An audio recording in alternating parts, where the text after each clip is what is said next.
All right, welcome back. We're here with another install on this Ruby Red 2005 TJ Rubicon. We just wrapped up the body bushings all the way around, and now we're moving on to this badass MetalCloak oil pan skid plate. I want one of these for Black Betty super bad, but Matt beat me to it, and he got his all situated. So this is MetalCloak skid pan, oil pan skid plate. It comes in around $110, $120, I believe. It does come not bare steel, but it looks bare. It's actually a zinc plated material to protect it, so you can put it on the way it comes. It doesn't need to be painted, but most of us who have Jeeps like modifying our stuff, making it look personalized, we paint them. He went ahead and went red with his. It does come with a nice little sticker set and some mounting hardware.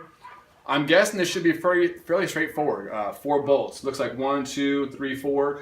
These 2 should mount into the engine block, and I believe these 2 rear mount into the transmission bell housing.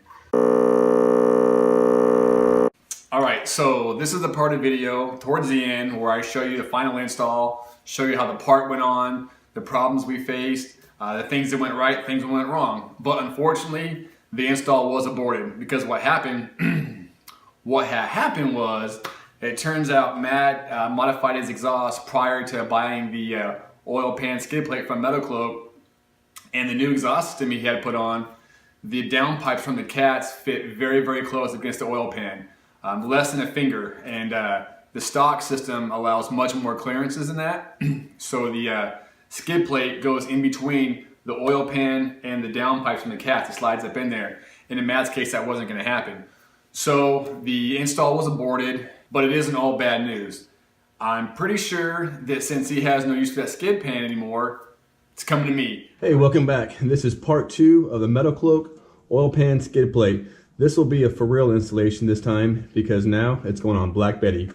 So good news and bad news. Good news is it's all ready to go in, and it wasn't that easy. And the bad news is that MetalCloak, when they designed this, I don't know what happened, but this is very, very tight fitting. By that I mean this relief right here, this is meant to go through, or the exhaust pipes run right through here. And Black Betty, mind you, is a stock Jeep. There's no modifications on the engine whatsoever. However, the exhaust would not allow this to clear. So I actually had to ream out this hole to make it bigger, but the exhaust looks like it's still gonna rub. Now, as you can see here, the exhaust is down and off the Jeep, and this really has nothing to do with the install itself, although it's gonna make it a hell of a lot easier. The issue is, while I was gonna replace this, or install this rather, I had a small leak from the rear main seal that I saw no reason to put this on, just to pull it off later on and fix it. So I went ahead and dropped the rear main seal and replaced it, and threw some paint on the oil pan just to clean it up a little bit. One issue I did have on the block was these holes were all rusted out. I mean, they were bad. So I had to actually go through and re-tap the holes to make sure they'd fit in. So that was kind of a pain in the butt. If you do this while the exhaust is in, this is gonna be hard. There's no 2 ways about it. I painted mine, and it's gonna get scratched up, but if you paint yours and install it while the exhaust is in, it's gonna be a son of a bitch. It's gonna be. So even though it's only 4 bolts, it's a little difficult. So that being said, I'm gonna go ahead and slide this bad boy in here, and we'll get it installed.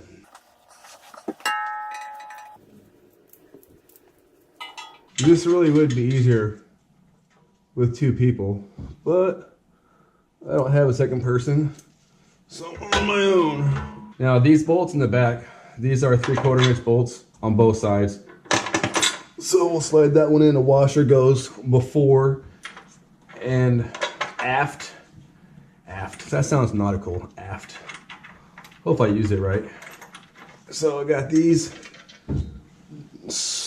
finger tight in. Now I'll go on the passenger side and see if I could find this one. Now, like I said, I had to go through and tap these holes because 13 years of rust made it difficult to get in. But this, having tapped them out, it wasn't really tapping, it was more of just cleaning the threads. It is a heck of a lot easier. Damn it, I forgot to do the anti-seize. So it is in there, finger tight. I'm gonna pull these out right here just to stop them from rusting back in. Oh mother bitch. As I was just saying, just a dab will do ya.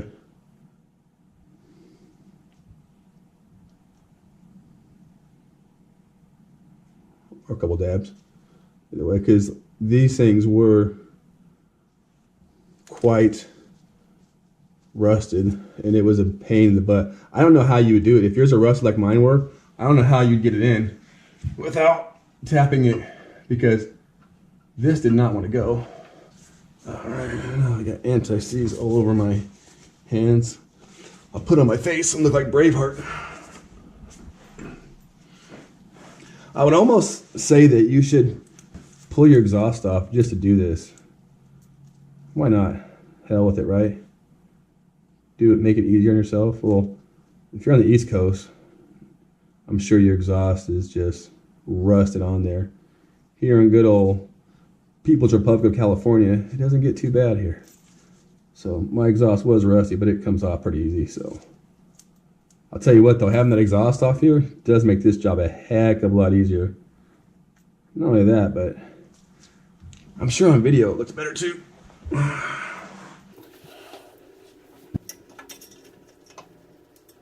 So the 4 bolts are in.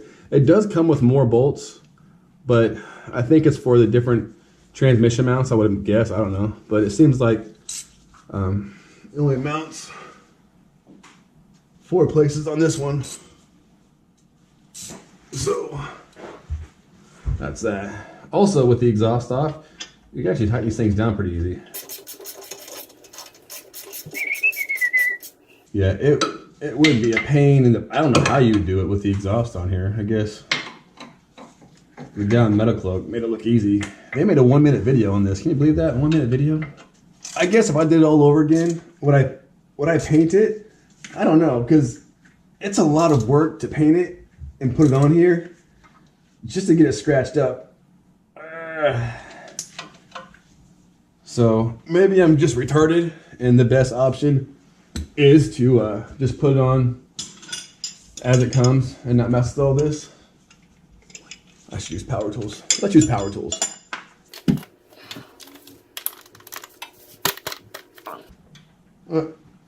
Cover your ears. Last one.